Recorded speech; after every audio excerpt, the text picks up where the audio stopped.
ओम गंग गणपतिये नमः। आज फाल्गुन मास के बुधवार को सुनिए बुधवार की पौराणिक कथाएं। साथ में सुनेंगे धन समृद्धि प्रदान करने वाली, बरकत देने वाली माता अन्नपूर्णा की कथा। तो इन सभी कथाओं को श्रद्धा और भक्ति के साथ आप पूरा अवश्य सुनिएगा। प्रेम से बोलिए गणेश जी महाराज की जय हो। बहुत समय पहले की बात है, एक गांव में एक भाई बहन रहते थे। भाई बहुत गरीब था, पर उसकी बहन पैसे वाली थी। जब बहन के ननद का विवाह था, तब बहन ने ना तो अपने भाई को विवाह में आने का निमंत्रण दिया और ना ही कोई चिट्ठी भेजी। भाई को बाहर वालों से पता चला कि उसकी बहन के ननद का विवाह है। भाई ने अपने गांव वालों को बताया। तब गांव वालों ने अपनी बहन से चुनरी, बिछिया और साड़ी जैसा जिनसे बन पड़ा कन्या के लिए दिया। भाई सारा सामान लेकर बहन के गांव पहुंचा। बहन के घर जाने पर बहन की देवरानी बोली, भाभी जी आपके भाई आए हैं। तो बहन ने पूछा, कैसे आए हैं और क्या पहना है? तब देवरानी ने कहा, पैदल आए हैं, फटी पगड़ी फटी धोती पहने हैं। तो बहन बोली, मेरे ससुर हवेली के सामने दुकान में बैठे हैं, मुझे शर्म आती है। भाई को बोलो पीछे के दरवाजे से आए। भाई के आते ही बहन ने भाई को एक कमरे में बंद कर बाहर से ताला लगा दिया। एक तरफ लड़की का विवाह हो रहा था, गाजे बाजे बज रहे थे, अतिथियों को भोजन कराया जा रहा था, और दूसरी तरफ भाई को कोई भी पानी तक पूछने वाला नहीं था। तभी भांजे की बहू को दया आई और उसने दरवाजा खोल दिया। दरवाजा खुलते ही भाई वहां से भागा। 2 दिन के भूखे प्यासे रहने के कारण उसे चक्कर आने लगे।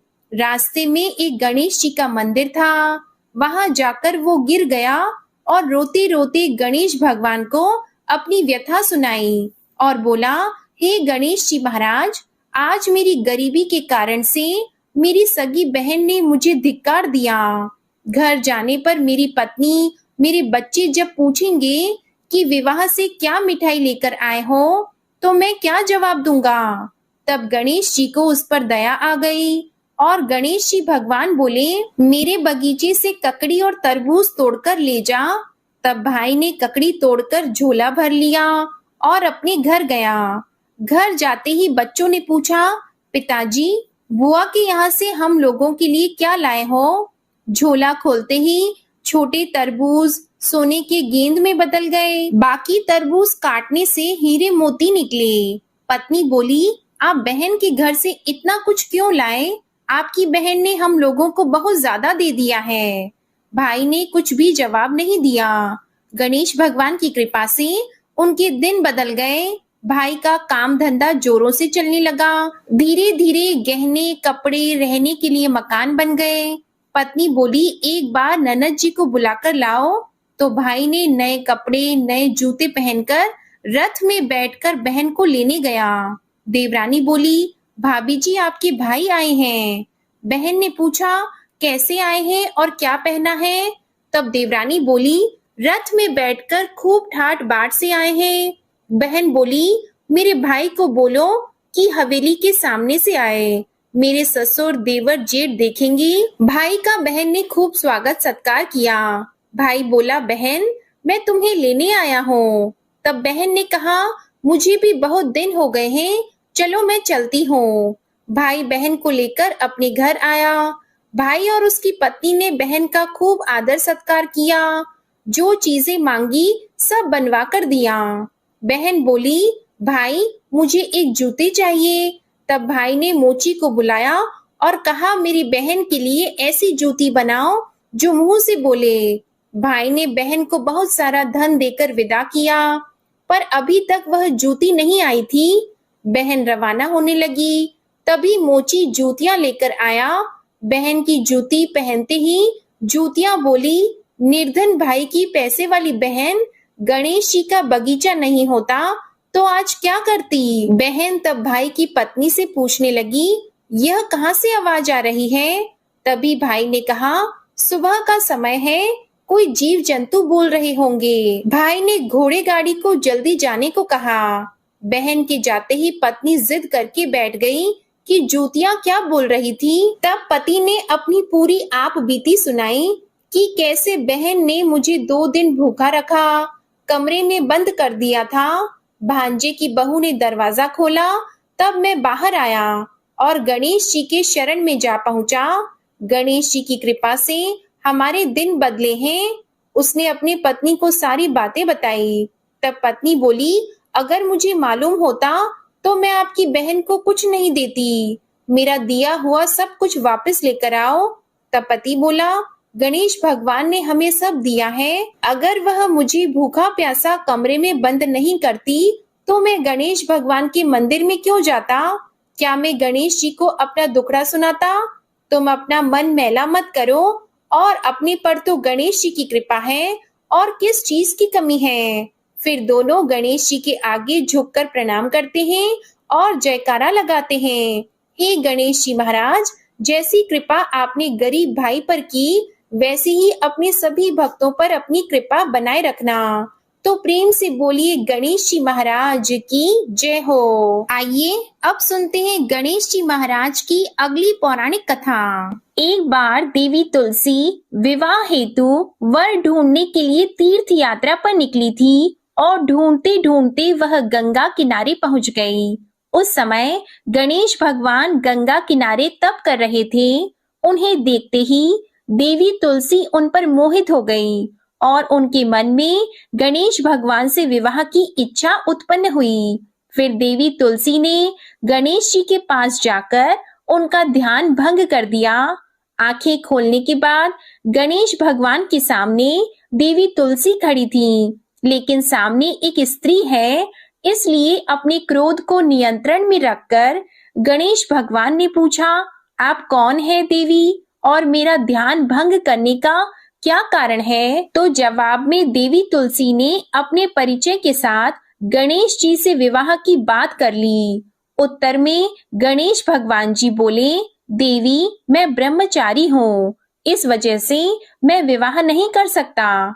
अपने विवाह प्रस्ताव के लिए ना सुनने के बाद देवी तुलसी क्रोधित हो गई और उन्होंने गणेश जी को श्राप दे दिया कि उनका ब्रह्मचर्य टूटेगा और उनके 2 विवाह होंगे। इस बात पर गणेश भगवान भयंकर क्रोधित हो उठे, क्योंकि एक तो वह स्त्री है, इसलिए ध्यान भंग करने पर भी गणेश जी ने कुछ नहीं कहा और इतनी विनम्रता से बात करने पर भी उन्हें श्राप दिया गया। फिर गणेश जी ने भी देवी तुलसी को श्राप दे दिया कि तुम्हारा विवाह शंखचूर्ण नाम के असुर के साथ होगा। एक देवी होकर भी उनका विवाह एक राक्षस से होगा। यह जानकर देवी तुलसी विचलित हो गईं और विनायक जी से इस कठोर श्राप से मुक्ति दिलाने की क्षमा याचना करने लगी। फिर गणेश जी को तुलसी देवी पर दया आ गई। वे बोले कि मेरा श्राप तो बदल नहीं सकता, वह तो सच होकर ही रहेगा, लेकिन अगले जन्म में तुम एक पेड़ बनोगी और भगवान महाविष्णु जी को अत्यंत प्रिय होंगी। उनकी पूजा में भी तुम्हारा एक महत्वपूर्ण स्थान होगा और कलयुग के इंसानों को तुम मोक्ष का मार्ग दिखाओगी। लेकिन तुमने मेरा तप भंग किया है और मुझे ब्रह्मचारी होकर भी 2 विवाह का श्राप भी दिया है, इसलिए मेरी किसी भी प्रकार की पूजा में तुम निषिद्ध रहोगी। इस प्रकार देवी तुलसी गणेश भगवान की पूजा में निषिद्ध हो गई। प्रेम से बोलिए गणेश भगवान की जय। आइए सुनते हैं गणेश जी के विवाह की कथा। भगवान गणेश का मुख हाथी का है और एक दांत भी टूटा हुआ है। इन्हीं 2 कारणों की वजह से उनका विवाह नहीं हो पा रहा था। इस बात से गणेश जी महाराज अक्सर नाराज रहा करते थे। एक दिन एक देवता के आग्रह पर विनायक जी उसके विवाह में अपनी उपस्थिति दर्शाने गए। विवाह स्थल पर पहुंचने के बाद कुछ देवताओं ने मिलकर गणेश भगवान का समय पर विवाह न होने के कारण उपहास किया, जिससे गणेश जी बहुत ही अधिक नाराज हो गए। उसी दिन उन्होंने ठान लिया कि जब तक मेरा विवाह नहीं होता तब तक मैं किसी भी देवता का विवाह नहीं होने दूंगा। गणेश भगवान के पास विवाह और अन्य संदेश लाने का काम उनके प्रिय वाहन मूषक राज करते थे। अब मूषक राज जब भी किसी देवता के विवाह का समाचार लाते, तब गणेश जी उसे आदेश देते और मूषक राज अपनी सेना के साथ जाकर उस विवाह के मंडप को गिराकर तहस नहस कर देते और बारातियों को भी भगा देते। इस तरह गणेश जी और मूषक राज की मिली भगत की वजह से किसी भी देवता का विवाह नहीं हो पा रहा था।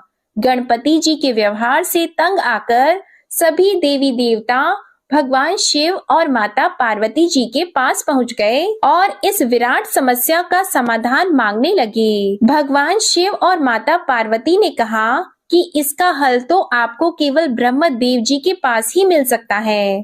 कृपया करके आप ब्रह्मलोक को जाएं। तब माता पार्वती और महादेव जी को प्रणाम करके सभी देवी देवता ब्रह्मा जी के पास प्रकट हुए। देवताओं की समस्या को ठीक से सुनने के बाद ब्रह्मा जी ने अपनी योग शक्ति से 2 कन्याओं का निर्माण किया। कन्याओं का नाम था रिद्धि और सिद्धि। वह दोनों ब्रह्मा जी की मानस पुत्रियां थीं। उन्हें लेकर ब्रह्मा जी गणेश महाराज के पास गए और उनसे अपनी पुत्रियों को ज्ञान एवं शिक्षा प्रदान करने का निवेदन करने लगे। ब्रह्मा जी का मान रखने के लिए एकदंत भगवान ने रिद्धि और सिद्धि को शिक्षा देना आरंभ किया। फिर उस दिन के बाद से जब भी मूषक राज किसी विवाह की खबर लेकर आते हैं, उस वक्त रिद्धि और सिद्धि गणेश जी को अपनी बातों में उलझा कर रखती थीं। इस तरह गणेश जी का ध्यान किसी और विषय पर रहता और दूसरी तरफ देवताओं का विवाह संपन्न हो जाता। एक दिन बुद्धि के देवता भगवान गणेश जी को यह बात समझ आ गई, लेकिन उनके क्रोध में आने से पहले ही ब्रह्मदेव अपनी दोनों पुत्रियों के साथ वहां पर प्रकट हो गए।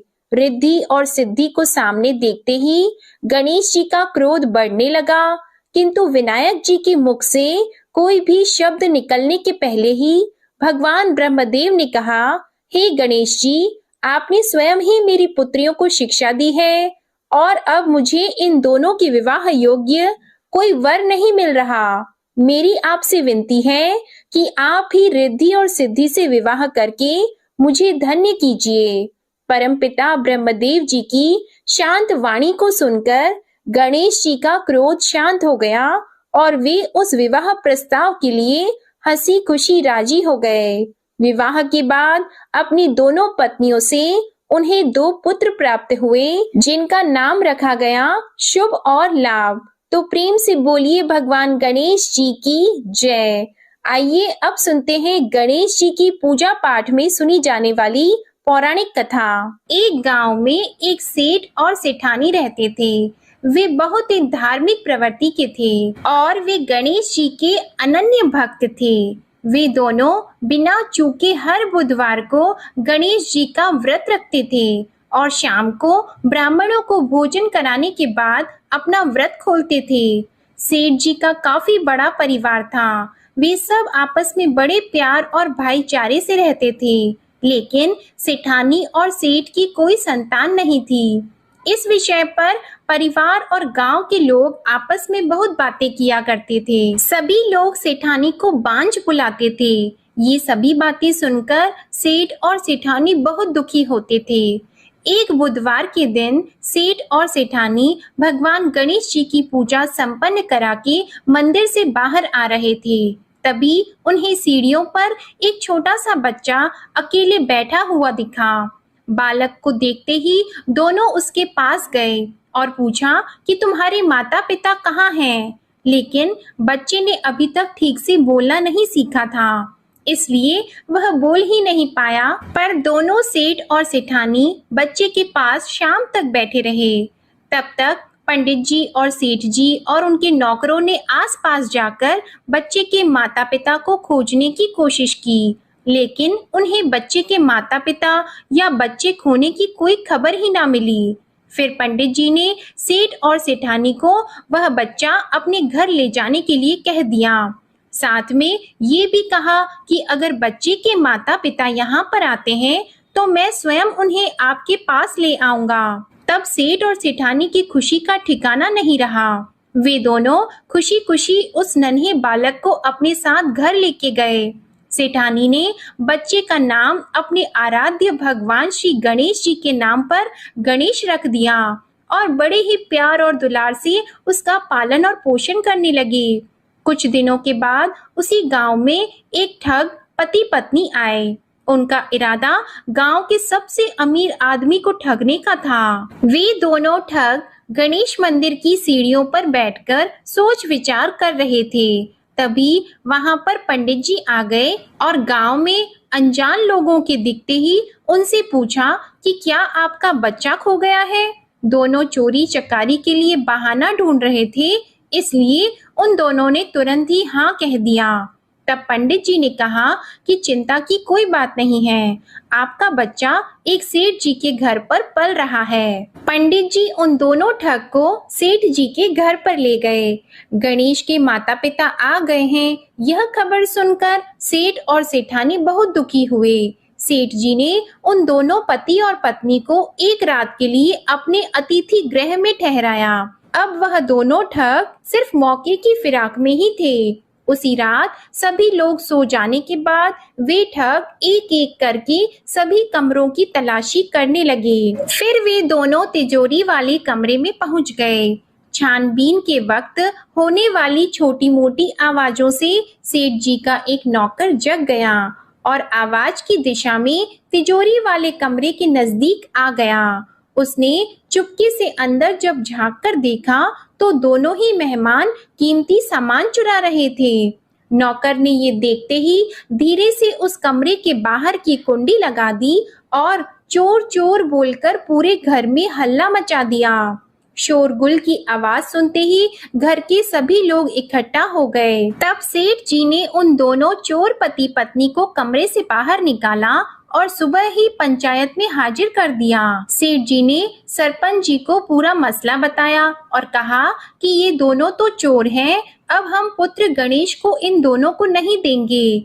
लेकिन वे दोनों ठग पति पत्नी अपनी जिद पर ही अड़ गए और बच्चे को ले जाने की जिद करने लगे। सरपंच जी ने इस गंभीर समस्या का एक तोड़ निकाला। उन्होंने सेठानी और दूसरी औरत को गणेश जी के सामने खड़ा कर दिया और कहा, जिसके भी आंचल से दूध की धार गणेश के मुंह में जाएगी, वह बालक गणेश उसके पास ही रहेगा। फिर वे दोनों अपने अपने आंचल मुंह के सामने फैलाकर खड़ी हो गईं। सेठानी जी मन ही मन भगवान गणेश के नाम का जप कर रही थी। देखते ही देखते गणेश भगवान की कृपा से सेठानी की आंचल से दूध की एक धार गणेश जी के मुंह में गिरी और इस तरह बालक गणेश सेठ और सेठानी के साथ हमेशा के लिए रहने लगा। बोलिए गणेश जी भगवान की जय। अब आप सुनिए भगवान गणेश की ये दूसरी कथा। बहुत समय पहले की बात है। एक दिन गणेश जी धरती पर सैर कर रहे थे। सैर करते करते वे एक अनाज के खेत में पहुंच गए और भूख लगने के कारण उन्होंने उस खेत में से अनाज के दाने तोड़कर खा लिए। वह खेत सेठ धनीराम जी का था। कुछ समय बाद गणेश जी को अपने किए पर पछतावा होने लगा, क्योंकि उन्होंने सेठ जी को बिना पूछे ही उस खेत से अनाज चुरा लिया था। फिर गणेश जी ने सोचा कि अपने किए बुरे कर्म का प्रायश्चित तो करना ही पड़ेगा, इसलिए उन्होंने सेठ जी के यहाँ 12 साल के लिए नौकरी करने की ठान ली। उसके बाद अगले दिन सुबह विनायक जी एक 13-14 साल के एक लड़के के रूप में नौकरी मांगने के लिए धनीराम सेठ जी के घर पहुंच गए और उन्होंने सेठ जी को अपना नाम गणेश बताया। विनायक भगवान की बुद्धिमानी की परीक्षा लेने के बाद सेठ जी ने खुशी खुशी उसे नौकरी दे दी। अब गणेश भगवान एक सामान्य मानव के रूप में सेठ जी के घर पर ही रहने लगे। एक दिन सेठ जी की पत्नी शाम के समय घर का काम खत्म करने के बाद राख से हाथ धोने जा रही थी। यह देखकर गणेश जी ने सेठानी जी के हाथ पकड़कर जबरदस्ती मिट्टी से हाथ धुलवा दिए। गणेश जी की इस हरकत से सेठानी जी बहुत गुस्सा हुई और उन्होंने सेठ जी के कमरे में जाकर गणेश की शिकायत कर दी। सेठानी की सब बातें सुनने के बाद सेठ धनीराम ने गणेश को बुलाया और इस हरकत का कारण पूछा।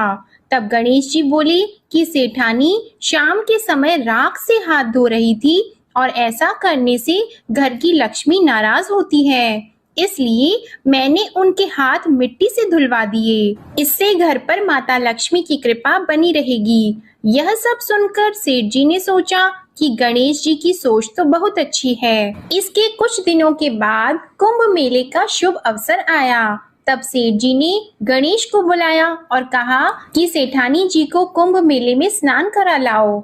तब सेठानी और गणेश स्नान के लिए मेले में पहुंचे। वहां पहुंचने के बाद सेठानी जी नदी के किनारे बैठकर नहाने लगी।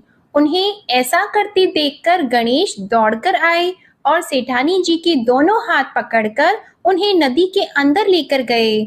उनसे पानी में डुबकी लगवाई और फिर किनारे पर ले आए। अब गणेश की इस हरकत से तो सेठानी को बहुत गुस्सा आया। सेठानी जी घर आते आते पूरे रास्ते गणेश को ताने मारने लगी, लेकिन गणेश भगवान सब कुछ शांति से सुन रहे थे। घर आते ही सेठानी ने सेठ जी के पास फिर से खड़े होकर शिकायत की। तब सेठ जी ने फिर से गणेश को बुलाया और पूछा कि तुमने ऐसा क्यों किया।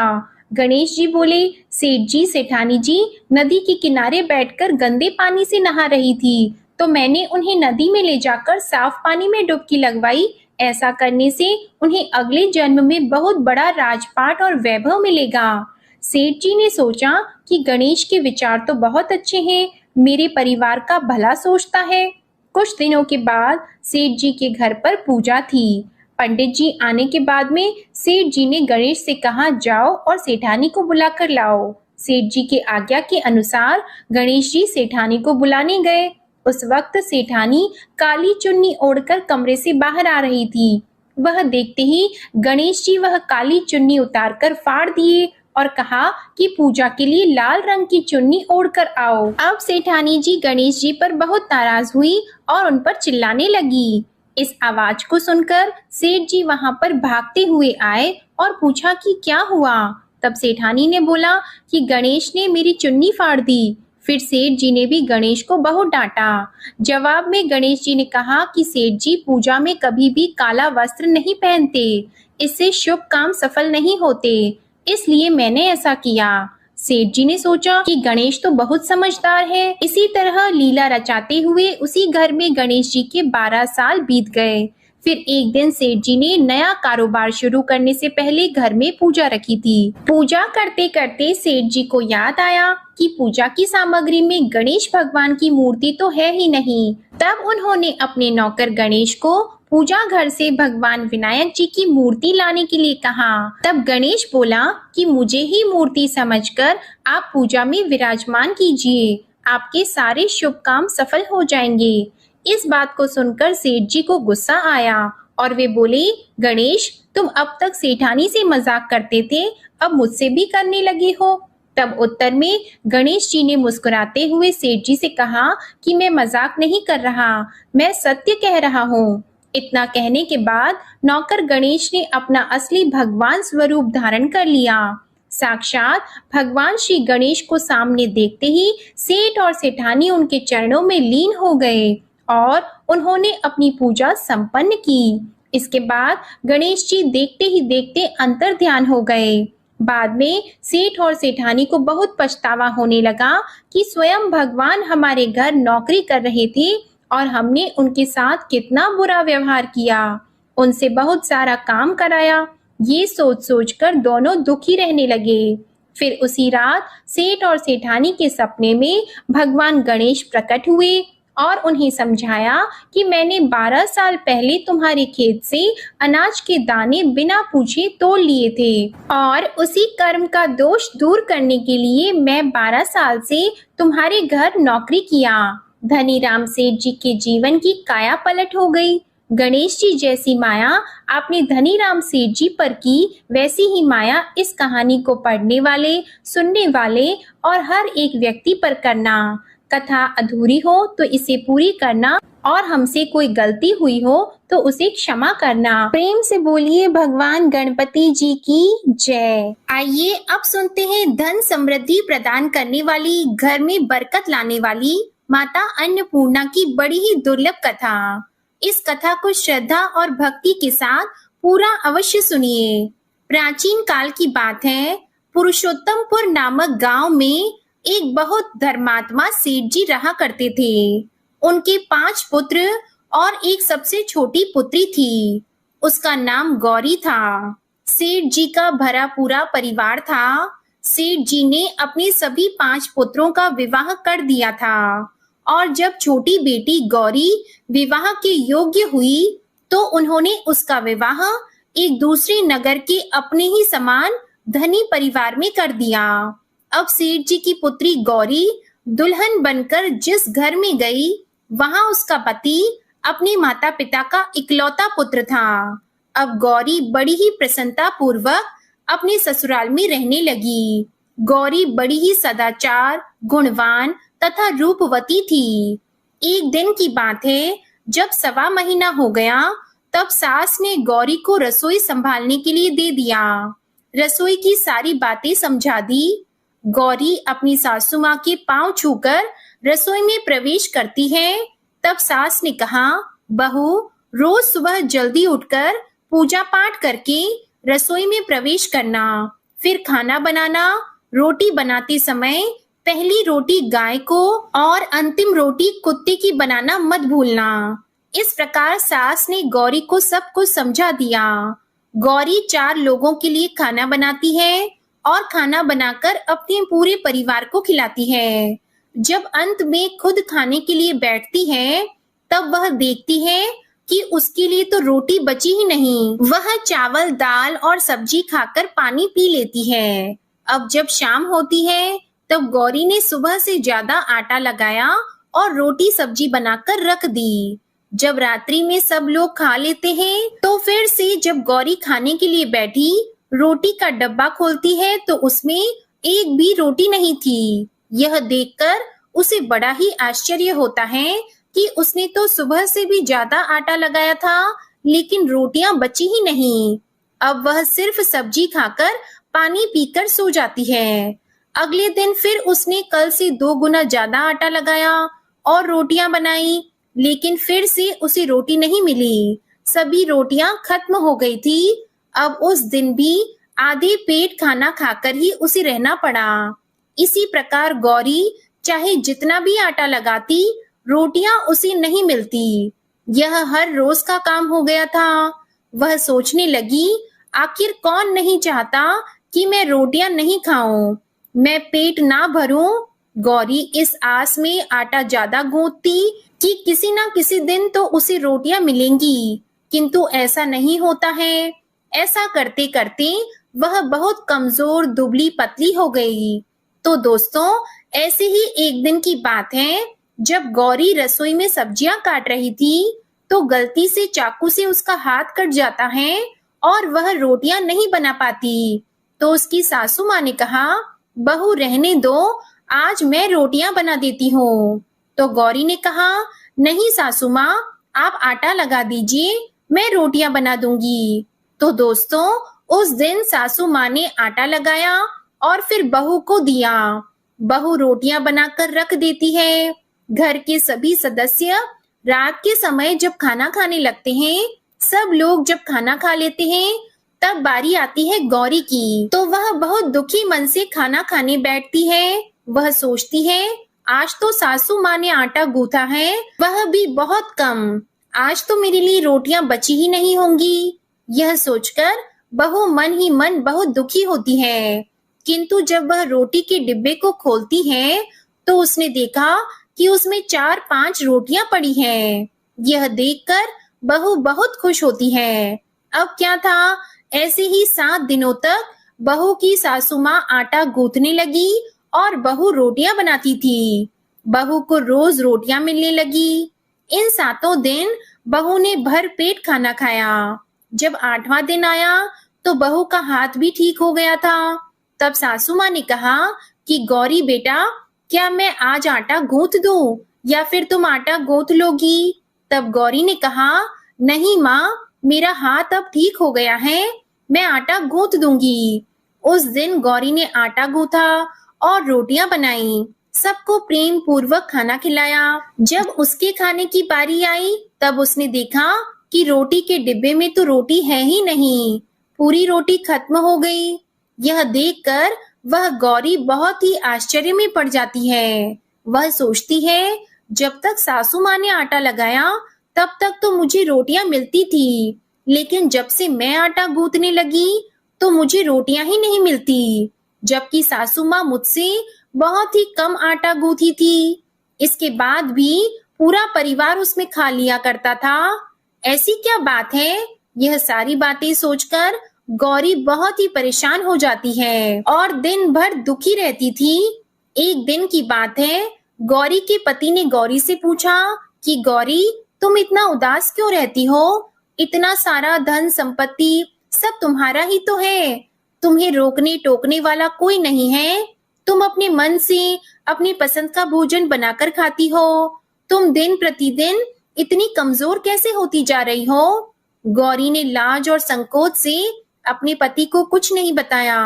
तब उसके पति ने सोचा कि शायद उसकी पत्नी को उसके माता पिता की याद आ रही है, इसलिए अगले दिन गौरी का पति अपने माता पिता से कहता है कि पिताजी, मुझे लगता है कि गौरी को उसके माता पिता की याद आ रही है, मैं उसे उसके मायके ले जाकर सबसे मिलवा लाता हूँ।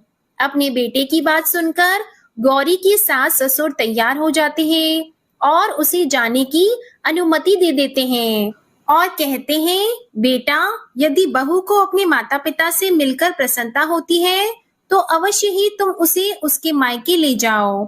अब गौरी का पति अपनी पत्नी को लेकर उसके मायके जाता है। दामाद और बेटी को देखकर उनका बहुत ही आव भगत होता है। तरह तरह के व्यंजन बनाए जाते हैं, उन्हें खिलाए जाते हैं, बहुत सेवा सत्कार होता है। उसी दिन रात्रि में समय मिलने पर गौरी की माँ ने अपनी बेटी को कोने में ले जाकर पूछा, बेटी, तुम इतनी दुबली पतली कैसे हो गई? तुम तो बहुत ही कमजोर दिख रही हो। क्या बात है? तुम्हें कौन सी बात खाए जाती है? क्या तुम्हारे ससुराल वाले तुम्हारी चिंता नहीं करते, तुम्हें दुख देते हैं, या ऐसी कौन सी बात है जिससे तुम्हारी यह दशा हो गई है? अपनी माँ की बात सुनकर गौरी अपनी सारी परेशानी, सारी चिंताएं सब कुछ बताती है। अपनी बेटी की बात सुनकर गौरी की माँ ने कहा, बेटी, हमें लगता है माता अन्नपूर्णा तुमसे नाराज हो गई है। इस विषय में तो मैं कुछ नहीं कर सकती, क्योंकि तुम्हारे ससुराल में हमारा बोलने का कोई अधिकार नहीं है। इसलिए मैं तो कहूंगी कि तुम यहाँ से जाने के बाद इस विषय में अपनी सास और ससुर से बात करना, वही कुछ हल बताएंगे और तुम्हारी समस्या का समाधान होगा। बेटी, माँ अन्नपूर्णा जिससे नाराज होती है उसके साथ ऐसा ही होता है। अब अपनी माँ की बातें सुनकर गौरी निश्चय करती है कि वह सारी बातें अपनी सासू माँ से कहेगी।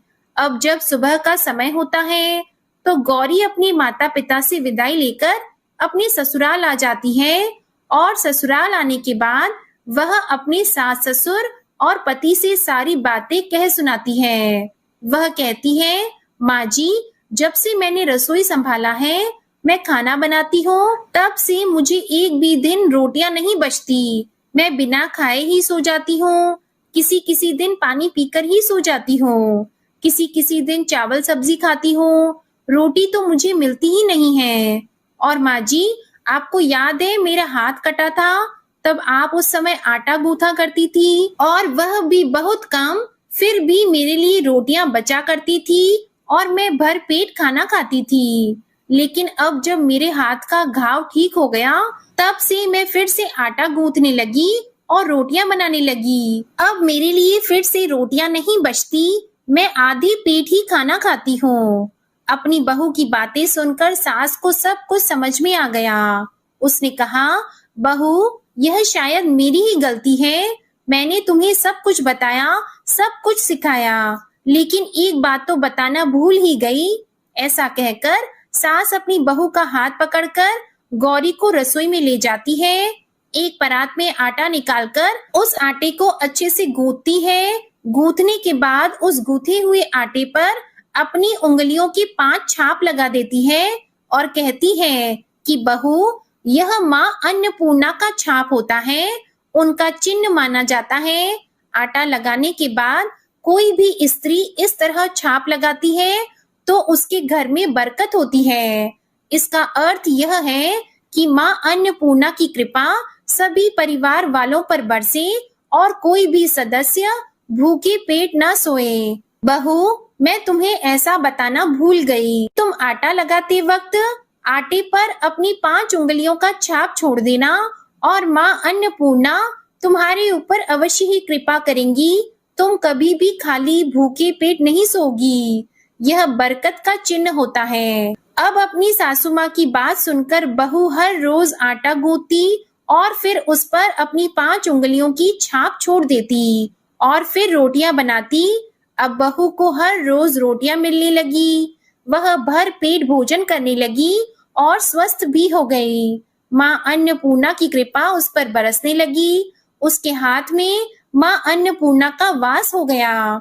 घर पर कोई भी सदस्य भूखा नहीं रहता और जो कोई मेहमान आता या कोई भी भीख मांगने के लिए भिक्षुक आता, उसे भी वह खाना खिलाकर ही घर से विदा करती।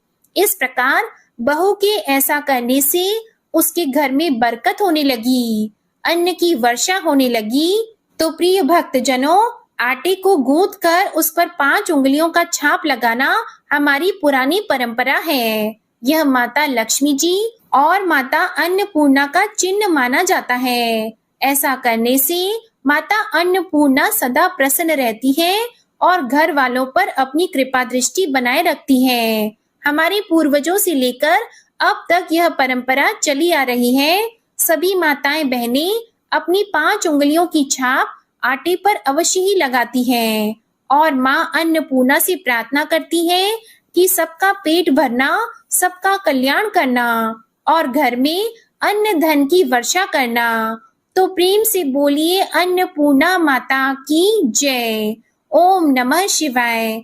जय माता दी, जय भोलेनाथ। ओम श्री गणेशाय नमः। आज की कथाएं अगर आपको पसंद आती हैं तो हमारे चैनल को सब्सक्राइब करके बेल आइकन जरूर प्रेस करिएगा और वीडियो को लाइक कीजिएगा। कमेंट में गणेश भगवान और अन्नपूर्णा माता की जय भी जरूर लिखिएगा। इसी के साथ आप हमारे चैनल पर फाल्गुन मास महात्म्य की कथाएं और एकादशी और पूर्णिमा के शुभ मुहूर्त का वीडियो भी जरूर देखिएगा। ओम श्री गणेशाय नमः।